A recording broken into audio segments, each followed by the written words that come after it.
Well, welcome everybody to Came to Believe Recovery's regular Tuesday live stream of Recovery Live. I want to welcome my host, Tom. I'm a recovered alcoholic addict. And I want to welcome my co-host, Alicea from Auburn, California. Hi, Alicea. Hi.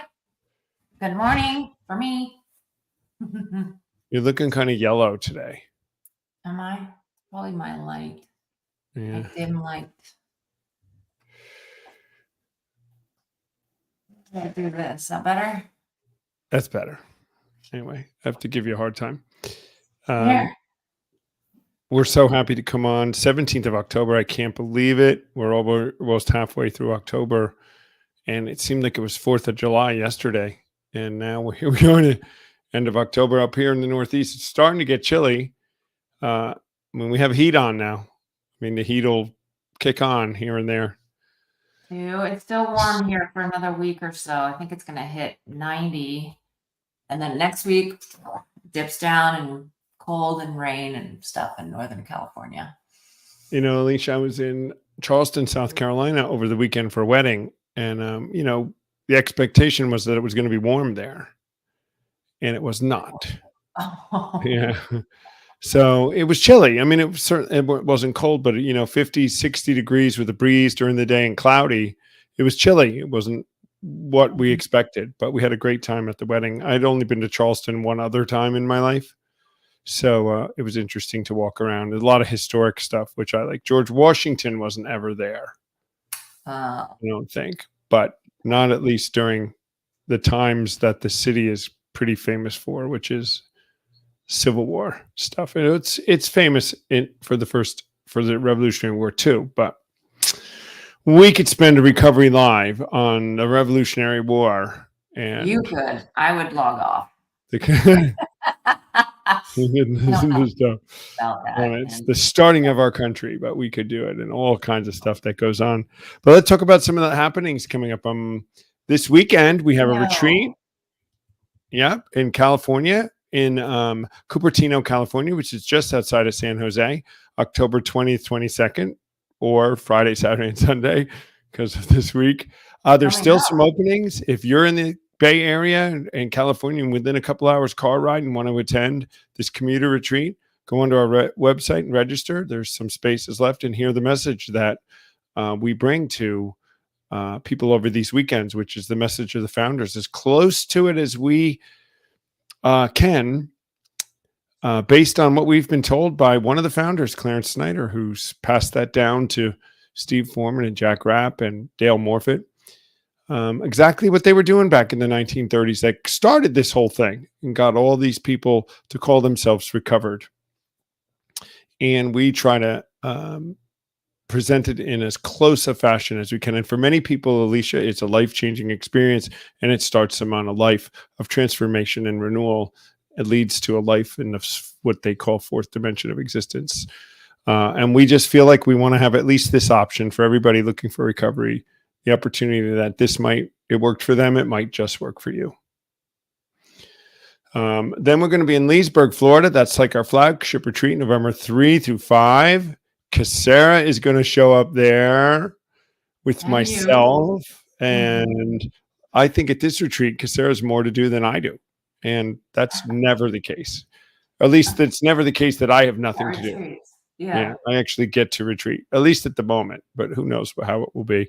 But it'll be Casera's first on-ground retreat, and she's coming on the show with us today. So we'll ask her about that in a minute, how she feels about her first on-ground retreat. She's going to meet the Foremans and a bunch of these people she's never met before, who are our leadership from the background.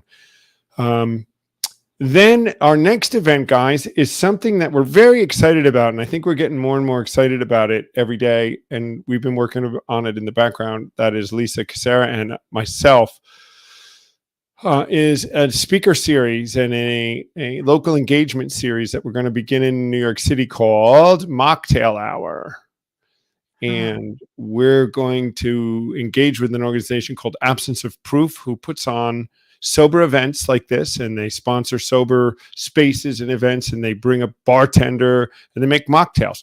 Alicea, since I have heard about this mocktail thing, I Went out for my birthday the other night, last week, and they had this mocktails on the menu, and it was fabulous. It was a coffee espresso mocktail drink, which of course I love that. Then at the wedding this weekend, in the drink list, there was a whole section of alcohol-free drinks, but like mixed drinks, and I had a alcohol-free margarita. Then we went to the wedding. Of course, people at the wedding were sober. My niece is sober. They had mocktails and this fabulous thing. So it's a thing, as Lisa and I say. It's a thing, mocktails. So we're going to have mocktail hour. We're going to invite people from all different elements and segments of the recovery community and not recovery community, and from the Phoenix and Absence of Proof, and anybody that wants to come and enjoy sober space. And that could be anybody. And we're going to have a panel discussion. Myself, Grant Wheeler from the Phoenix, and the Phoenix is an organization that provides really sober spaces for people to come and network within community. And it's centered around exercise generally, CrossFit classes, yoga classes, things like that, where you can come with 48 hours of sobriety and participate in a kind of a booze, drug-free. They have book clubs and that kind of thing too, but most of it is exercise. You're right. Right. And they have book clubs. Of course, the exercise stuff you and I are all for, you're for the CrossFit, but you're just wrong. And I so do the we're yoga all right. too. I've done their yoga classes with Phoenix. Yeah. But the Phoenix has a great element. I mean, that's a great thing for people who are coming into recovery and finding their journey and finding where their safe place is and where they grow in all different elements. And we support all that. So we'd love it if people came in. Maybe they come through a Came to Believe retreat and get jump started and then head off and grow in the Phoenix. That'd be great for them. Maybe they find a church and they grow in a church. Maybe they find, some other activity, and then they dip in and out of a recovery community that supports them and what they're doing, and that they find a life that they lost or got ruined with, however they were leading it down the time. So Mocktail Hour will be the first one. It's going to be at 32 Prince Street in Soho in Manhattan. It's a fabulous neighborhood if you don't know where that is. Very, very trendy. Lots of people. The end of November? November 28th, Tuesday from 6 to 8. We're going to have mocktails from 6 to 7 and then a panel discussion from 7 to 8. We're going to just talk about recovery in the modern day and sober spaces, in a general discussion about what's going on in the recovery world from a few different perspectives. And it's going to be narrated by Sean O'Hare, who's going to come and grace us with his presence and help us bring this panel. And we hope this is the start of many discussions that we're going to have on many, many different subjects. And we hope that Mocktail Hour really takes off and goes in New York City. So that's November 28th. And after that, we're going to be out in California in sunny Malibu from the 8th to the 10th of December, running a retreat. It's starting to fill up, that retreat. I think we were at 23 last week. I think we gained a few more. Wow, that's good. It's only October. Right. Looking to get to 60. And we're all going out there. Alicia's going to go. I'm going to go. The team's going to present. And then we're kind of on a break till we do the virtual retreat. So lots of things going on. And we hope that you guys, anybody can join us. We'd love for you to join us on any of the events and get to know you.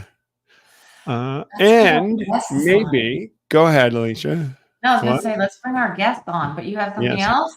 Well, I was just leading right into that to say that today we've been talking about living in the go. We've been talking about the living steps of 10, 11, and 12 over the last few weeks. And so this week really is step 12, which really is focused in on volunteering. Really, that's a big piece of step 12, and service and how we give back. And in our world, it generally looks like giving back in the recovery community, but it could look differently for people in how they give back in their citizenship and in life, where they give around in the community, and how they give. We give back by helping at City Relief. I do more things than just Came to Believe Recovery. I go to other things and help. And City Relief is homeless outreach in New York City, and I go volunteer with them. Part of my service, along with coming and helping with retreats and speaking and helping with people in recovery, and anybody that is seeking a an answer to the problem that they've been on. But so I'm going to bring on first our very own wizard behind the screen, who will all of a sudden not be behind the screen, to come on and join us in this discussion on volunteerism and Step 12. Cassara, join us.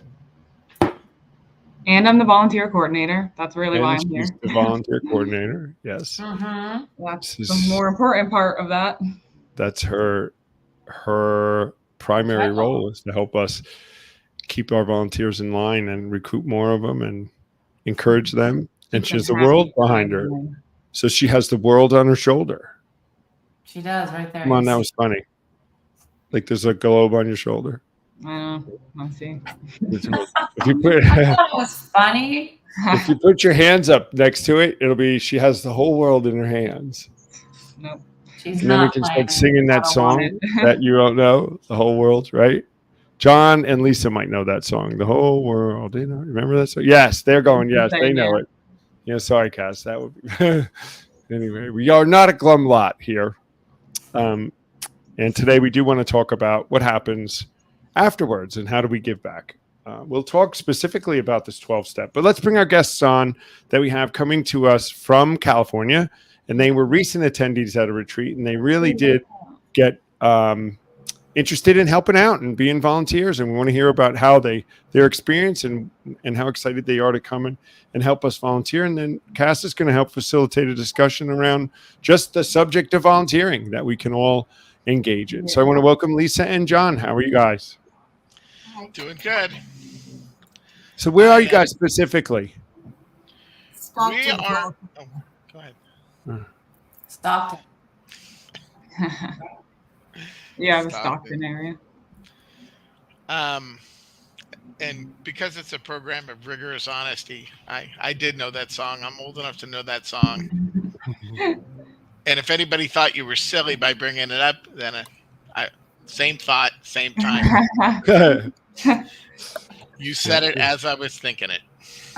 Right. But I'm a fan because I'm a retired history teacher, so I like globes. Oh, Tom, you could have a lot of conversations. Yeah. John will come back on with the Revolutionary War conversation, I bet. Not this last spring, but the spring before, I was at Mount Vernon, saw the bed where George Washington was born and died in. Nice. You're speaking Tom's language. Take that, North Carolina. Take that. Thanks. Right. So let's talk quick. Let's put a big bullet point on this and talk about what is Step 12. Somebody in our audience might be saying they're talking about Step 12. What the heck is it anyway? Well, Step 12 is the last step of the program that the guys back there in the 30s wrote up for us. And it says this specifically. It says, having had a spiritual awakening as the result of these steps, we tried to carry this message to other alcoholics. And in the original manuscript, it says to others. Actually, it says to others, especially alcoholics, and try to practice these principles in all our affairs. So part of it is that we got something, a spiritual awakening. We wanted to try to carry this message to others. Number 2 and number 3, just practice the principles we'd learned, the principles of freedom and honest, unselfishness, purity in our lives. That's the essence of Step 12. And I think that probably flows very well into just generally volunteering. Somehow we were touched by something. We wanted to tell other people about it. And then we wanted to live the principle that put within our lives. I think it would overlay into a lot of things. I came into recovery, and as soon as I got this message, I just was filled with the motivation to come and share it with others and to help others and to get to this place where not only just sharing it with others, but teach it and facilitate it and help others to learn, knowing that if I got such great freedom, we have something that we're uniquely, not exclusively, but uniquely gifted to be able to share with other people. And we're learning that not everybody, you don't just have to be in recovery to be able to share a message with recovered people at all, that everybody can have a piece of this. So maybe we'll give John and Lisa a shot at why are you here? right? You've decided to come and help volunteer with us and volunteer. You're on our show here. What brought you here? Well, I love what you just said, that we don't have to be, I'm not an addict, but I have them in my life and I am supporting them. And what I learned at the retreat was so exhilarating and eye-opening, and I feel like I understand better now when they talk about these 12-step programs, and having gone through all the 12 all at once over the weekend, I know what they are now when you say step 6 or step 4, so I'm very excited to bring this idea to people that they can be clean. They can leave their burdens and just be recovered. That's me.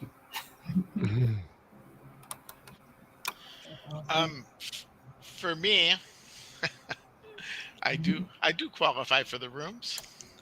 Mm-hmm. And I have had various exposure to different recovery things, and what led me came to believe was Lisa and I serve at our church. We're both on our church board, and our pastor has been wanting to start something recovery based for quite a while, and but it hasn't ever really lined up with people to kind of be involved, and now there are some people that also have a heart for that. So Lisa and I and another woman went to the retreat because we're looking for what God has for our church, and so we went to the retreat in Nevada City in September, and we were blown away by how quickly the steps can be worked. I was very skeptical. Tom got up and said, "Yeah, we're gonna work step 4. It'll take about half an hour." The last time I worked 2 step 4s. Once of my first stint in recovery, which didn't really take, and then I worked a really, really, really thorough step 4, 2.5 years. Oh boy. And a lot of that was me dragging my heels, but I did work it daily for the last 6 months. I had an accountability partner just for that. And so I was thinking 30 minutes. Come on. And I still have a hard time believing it. And it was about 35 minutes. So just, working the principle of working through the steps, get to that 10 and 11, 10, 11, and 12. So that's what kind of got me to the retreat. So I was already, Lisa and I have been serving in our church. I've been doing different service things in other programs. But, in thinking about when I found the topic was going to be step 12, since Lisa and I got back from the retreat, we've been reading step 11 every morning together. And praying, which I'm retired. I don't have to get up for anything. And if you'd have told me, yeah, you're going to be getting up every day at 6:30 in your retirement, I would have scoffed. I'm not a morning person, but we get up every morning. We read through step 11 and we pray. And then every night at the end of the day, we read through that part of step 11 that says before we retire, and we read the questions. And then we both downloaded an AA app that has a take an inventory button, and those questions pop up. And we fill that out every night. So we've been doing that every morning since it's almost been a month. the morning after the retreat. And so step 12 in terms of sharing, try to stop me because I'm so excited. And Lisa and I are volunteering at the Cupertino retreat along with the woman that was with us in Nevada City. Plus, we're dragging another member of AA who is also a Christian, and he's coming with us just to see. And I have recovery friends. I play music once a month at a Celebrate Recovery, and was talking to the guy that leads that, and he's just like, I need more. So I scanned the step 4 format and sent it to him and just said, this is how it works. Step 4. He's excited. He's at a Baptist church in Lodi, but he has a lot of connections in the recovery community in Stockton and Lodi. And he's excited about, learning more about Came to Believe. So we haven't had a chance to follow up yet, but I sent him to the website, and the message that we don't have to trudge for years through the steps. We can get to that 10, 11, and 12 right away. That was a big thing for me, and I'm excited to go to another retreat, this time as a volunteer. I just I keep thinking, oh, Malibu Yeah. early December. Come. And then I'm thinking, well, I'm on a pension now. But Malibu in early December. So yeah, I'm not saying I'll be there, but I'm not saying I won't.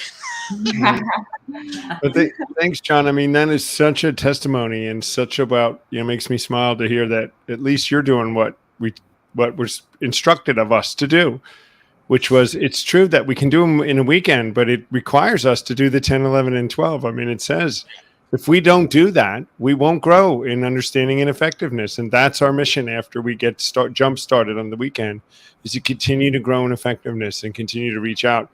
And you guys are doing it. And I'm sure your example as you're sitting here today is that you've grown in the last month. And some of that stuff has seeped in even deeper and deeper.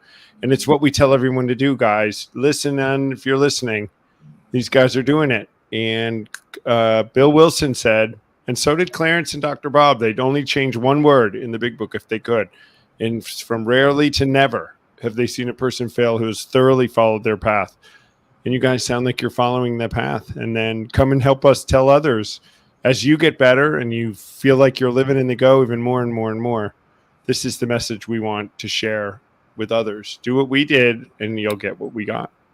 It's great. I want to turn it over a little bit now. I mean, that's just so wonderful to Cass. I know Cass has a few good kind of questions to kick off for us to go with. So on volunteering, and let's get a good discussion going around it. I just had most of them. I feel like you guys answered, but I have one that I find interesting, because I think a lot of times we think of volunteering, as one way, like we're there, we're giving service and that's it. And obviously we're never asking for something back. But I think that when you volunteer, you're also gaining something intrinsically. It's not this, you're not, receiving like gifts or money or anything like that, but intrinsically you're going in and you're also receiving something that kind of helps you grow and change.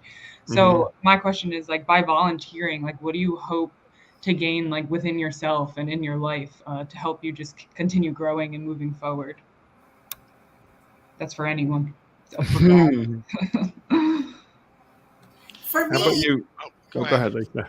We've been talking about the love languages, the 5 love languages. Oh, yeah.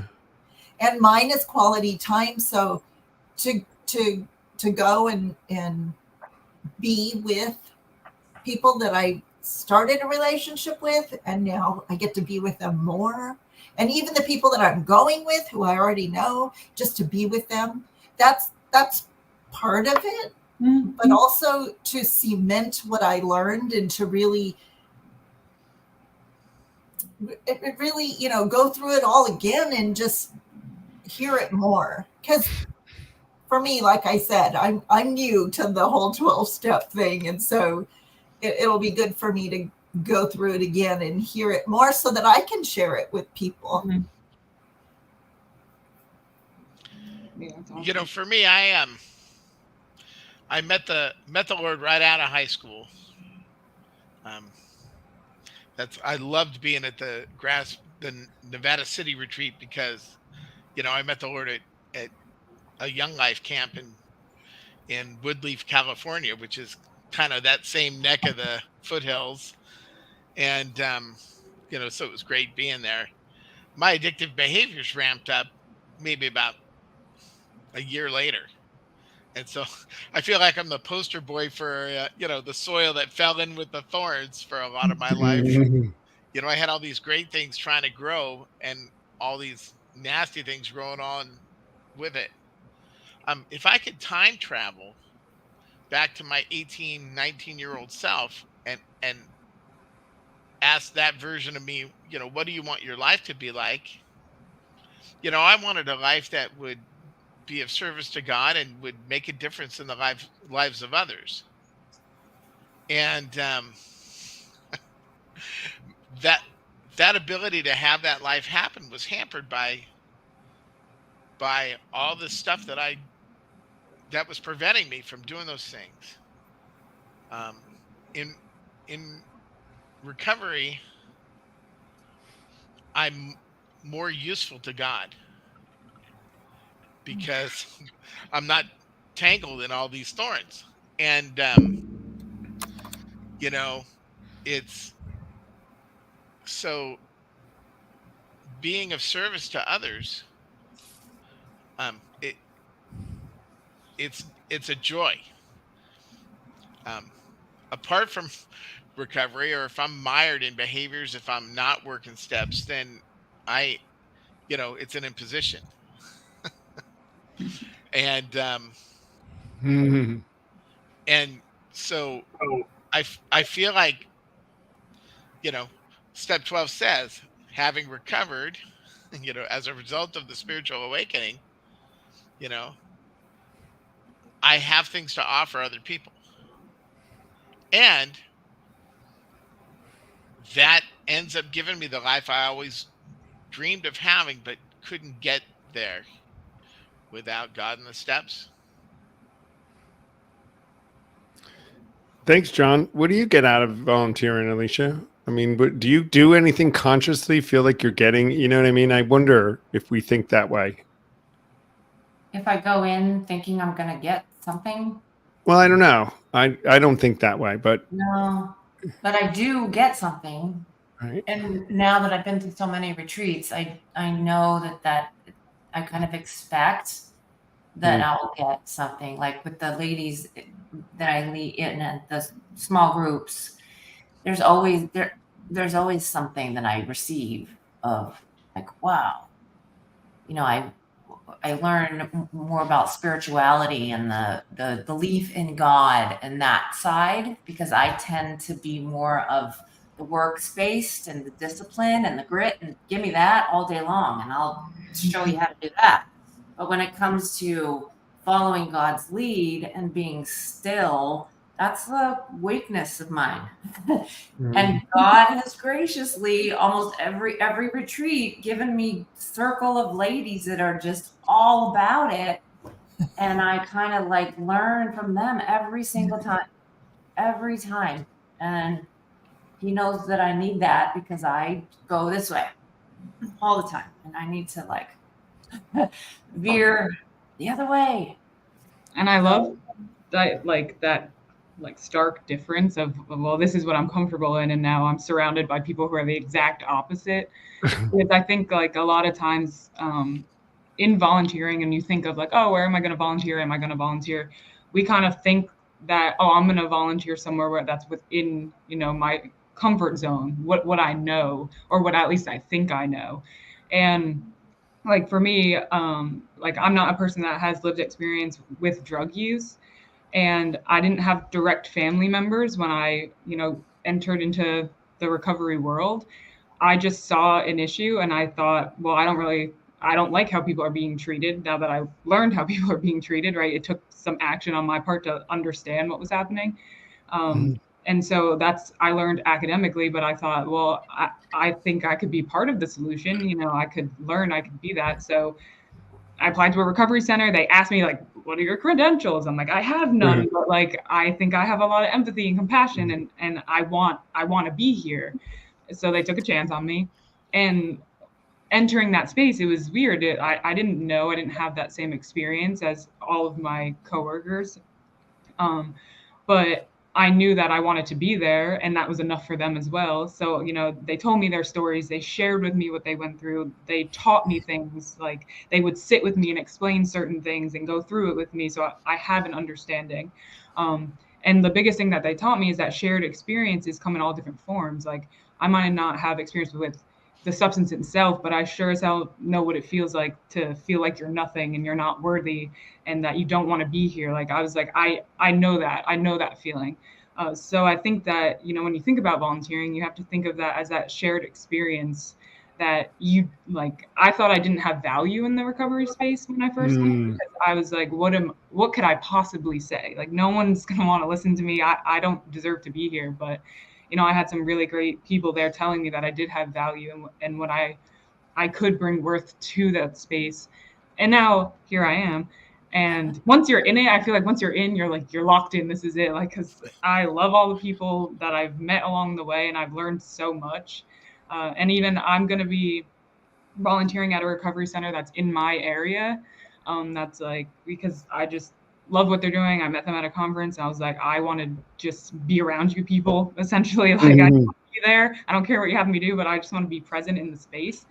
Because just like Alicea, you're learning from this different perspective. Like, that's what I love going into these spaces, is that although, my background's a little different, I have changed as a person because of being around those people that I met in recovery and people that I have met now in bigger stages and like harm reduction. Like, I'm a different person because I was allowed into the recovery space and I was allowed to share my story and what I've gone through and be a part of it.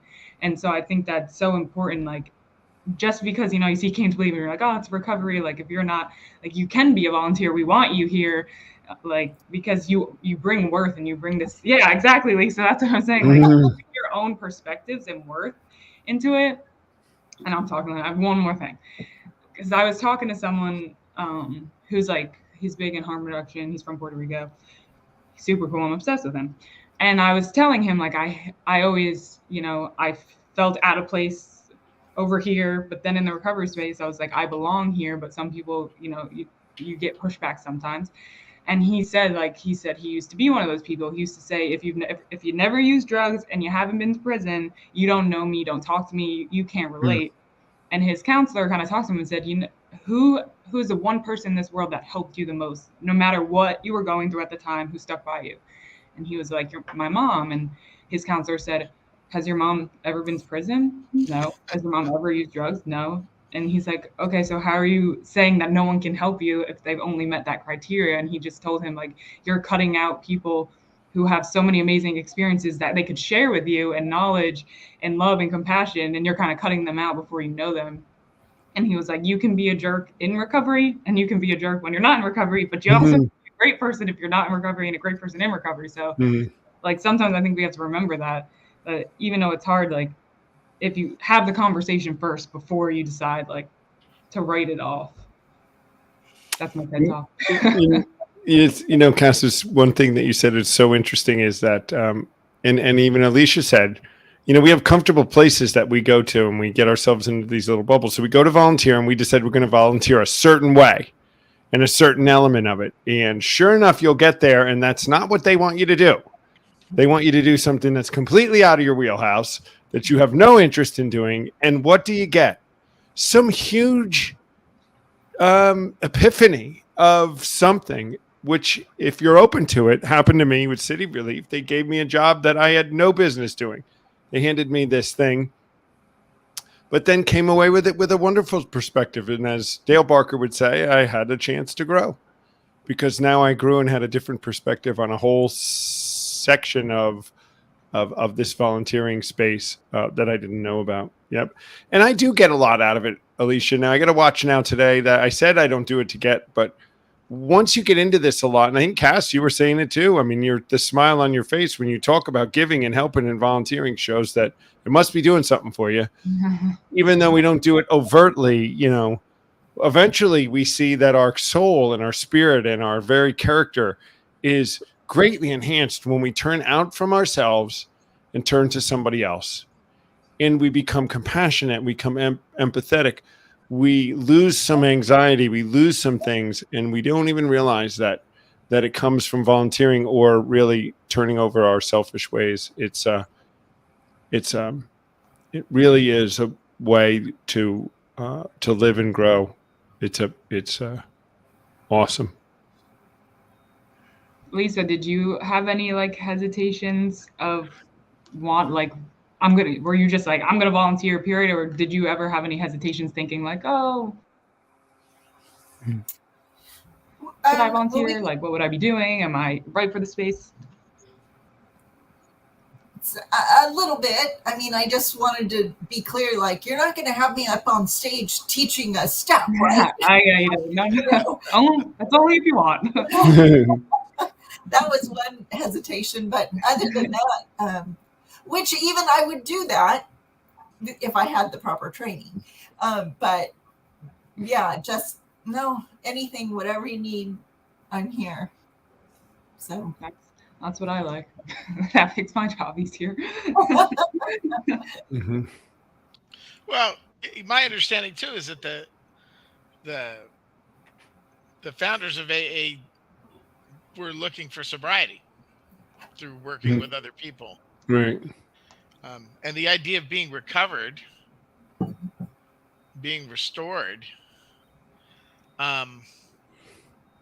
you know, I'd be silly not to take from people that that had a spiritual awakening that didn't require, you know, wandering way off in the weeds. So I have no problem taking advice from people that don't need to be in a room of some sort. But I also know that you know, the first time I went to a recovery meeting and I was scared to death, and you know, thinking what's this going to be like? What are these people going to be like? You know, thinking that, you know, what have I got myself into? Just saying that I can hear the denial in it.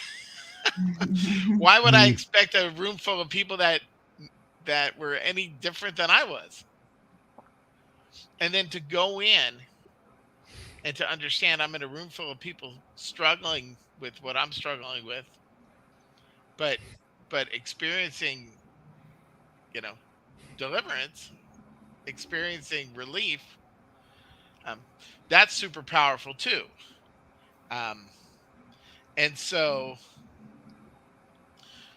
in the beginning, there were other people that tried to help me, but it's like, what do you know about it? So I do understand that mindset, which that I feel that makes it important for me to be someone to help people that have that wall up. But you know, I am, you know, my deal is not alcoholism. So I used to be one of those people that were like, what's the deal? Just stop drinking. That'll solve everything. And then I figured out what it was that I was powerless over. And then I went, and so, you know, the underpinnings of any addiction are the same. And don't ask me for the title because I don't remember what it's called, but I read a book that the premise of the author was, you know, the 12 steps are spiritual principles and all Christians should be using them. And that's how the book's written. It would be useful for people in recovery, but it's useful for anybody. You know, the first two steps, one is admit you're powerless over X, whatever X is for you.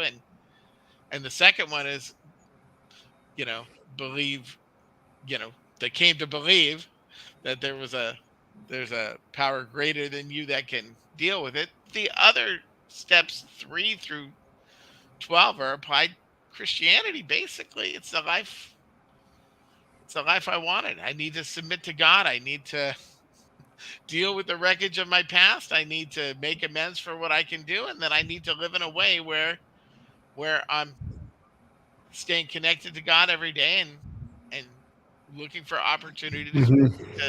to help others. Yeah. So there are people doing that didn't need a room, and there are Right. people that think they could never, and I was one that think they could never be of use to God. That just by me doing it, I can be of service to those people. Yeah, I think you hit on two like really important points. Like one, like how you were saying the rooms when you're nervous, but then you look around and you're like, oh, you guys are just like me. Like Mhm. I think I like 100% agree with you. I think like we can exist in the space at the same time, but there's like that healthy boundary of respect. Like I would never walk in and be like, listen here, listen to me. Like I know what you're going through, right? Because I know the boundary. I know like where I belong and where I don't belong in that space. And I mean, I learned that, right? That was learned behavior through talking to people. You know, I used to do outreach to people in active use that also were unsheltered. So like I would just talk to them. I'm not asking prying questions. I'm not telling you what you need to do. You're telling me what I need to do, right? So they taught me how I need to respect their space and respect what they're going through and be of help where I can, whether that be I'm just offering a snack or I'm offering to connect you with someone that shares that similar story. But I think you're right, like that is invaluable to have someone literally be like, yep, I'm in the same place as you or I was 2 days ago in that same space as you.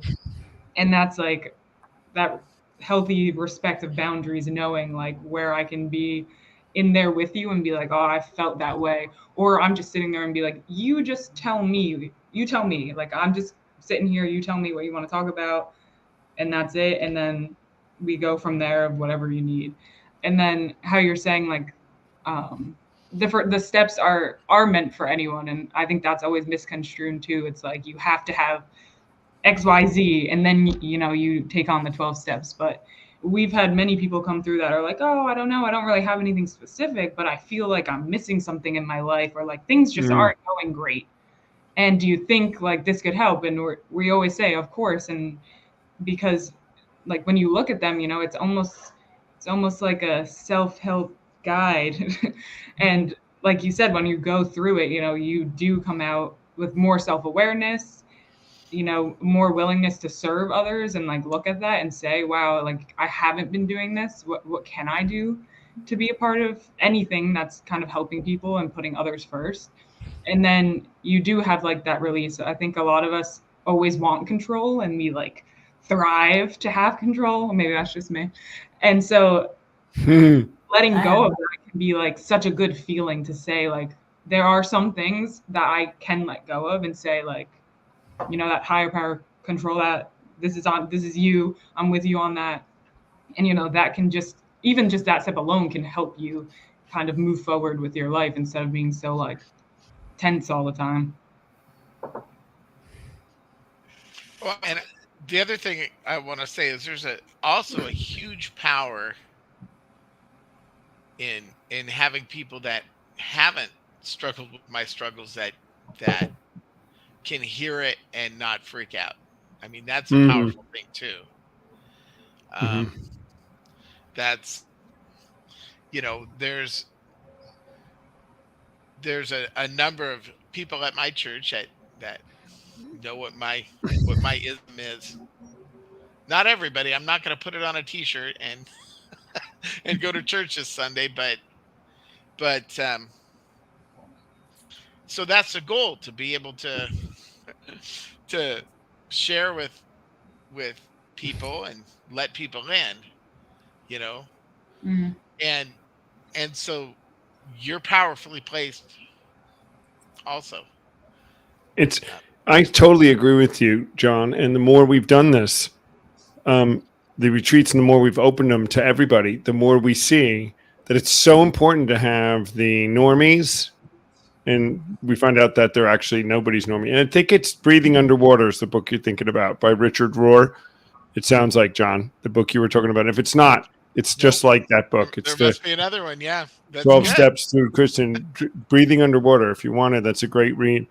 But, a lot of what we suffered from or what we were exposed to when we were addicts and when we came out of it, and over the years has been the judgment of those that are normal. And because of maybe they didn't understand or they didn't know.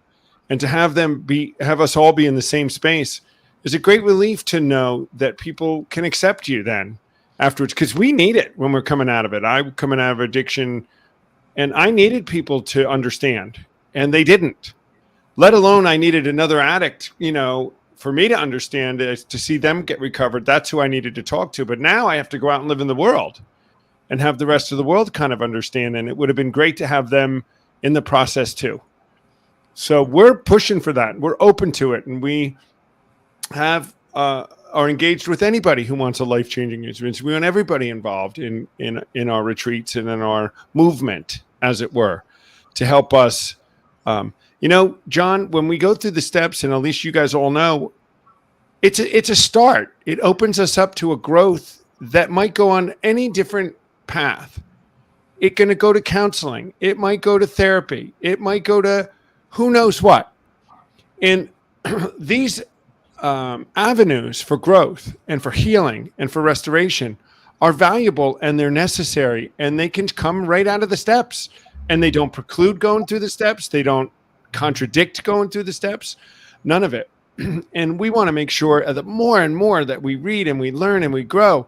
It's not that the steps are not valid, but that there's a whole bunch more that we can be led to down the road, and that we should be led to down the road. We should be learning and growing and using all these resources. And if the steps are the thing that open your eyes to moving down that road, and to open up anyone's eyes to moving down a road to heal them from whatever it is that has them in bondage, we want to be doing it.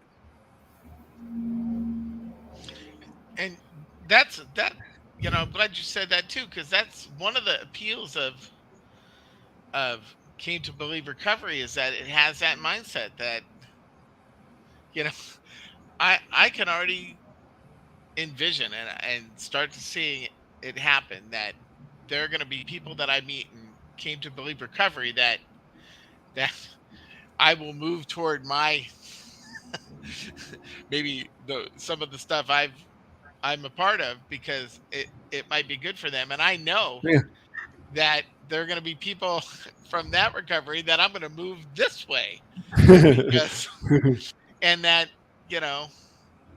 that the pastor at this church where I volunteer once a month for Celebrate Recovery, he's got that kind of mindset that, hey, the more we build this network of community between recovering people and support all these different things, the better that is for people that are miserable in the things that are holding them captive. And people like normies, as it were, have lots of avenues that they've healed in their life from whatever. Why would we not want to learn from that?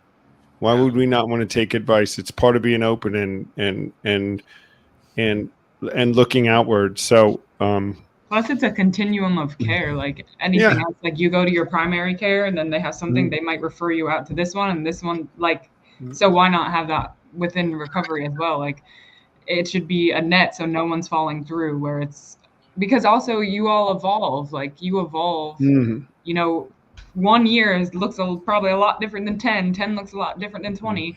And so your preferences might change within that. So there should always be something that you can turn to and say, this is what I want to do within my recovery, or just within my mental health, or just within my life.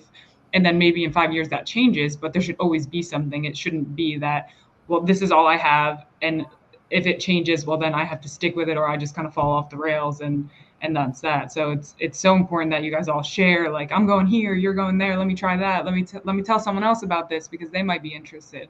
because then it's just slowly creating that continuum where there's always care present no matter what room you're walking into. Well, there's a mic drop. Continuum care.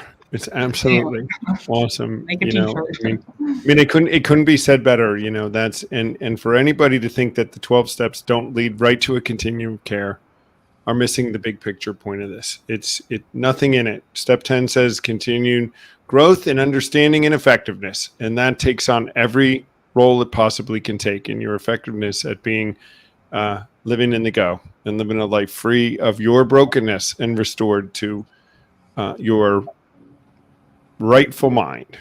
Well, thanks, John and Lisa. And I want to wish you guys, I don't want to wish you luck. We just want to pray for a wonderful retreat this weekend. Go on down there, help out, stick with us. And then we'll see you in Malibu. We'll see you in Malibu. Maybe. You see that? We'll see you in Malibu. I can think of worse ways to spend a weekend. Yeah. Come and meet us, and we'll all be in there in Malibu. And so thanks for coming. And we really appreciate that you come out and help us. We'll put you to work, and you'll find your niche with us and your place to bring your experience in and take some of our experiences home with you. So thanks, guys, for coming, and we'll see you again real soon. Thank you for having us. Yeah, thanks. Very good. I think we should do a volunteer element.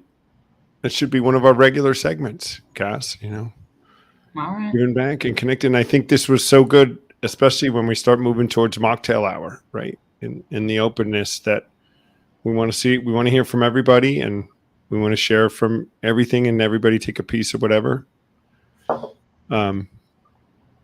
Alicia, are you going to fly out for mocktail hour? No. We Not know. doing- I mean, yeah, that's a lot. That's a lot. All right, whatever. Nah. All right, everybody. Well, thanks you guys for coming, Cass, as usual, for all your work behind the scenes and in front of the scenes today, Yeah. and keeping us rolling and keeping all our volunteers in line, which is not easy, herding cats. Although there's some great satisfaction, I imagine, when you see people like John and Lisa come on and share what they just shared. Alicia, stay fit out there. Stay away from the carbs and the sugar there, young lady. And preach we'll... to me. Yeah, I was gonna say, why are you telling her? I know. I used to poke at her, right? And we'll see you all next week. We're getting near Halloween. I don't know what that means for any of us, but Halloween's coming. We'll see you all next week at 10 a.m. Pacific, 1 o'clock Eastern, and 6 o'clock in the UK, right here on Recovery Live. Have a great rest of your week, everybody. Bye. Peace.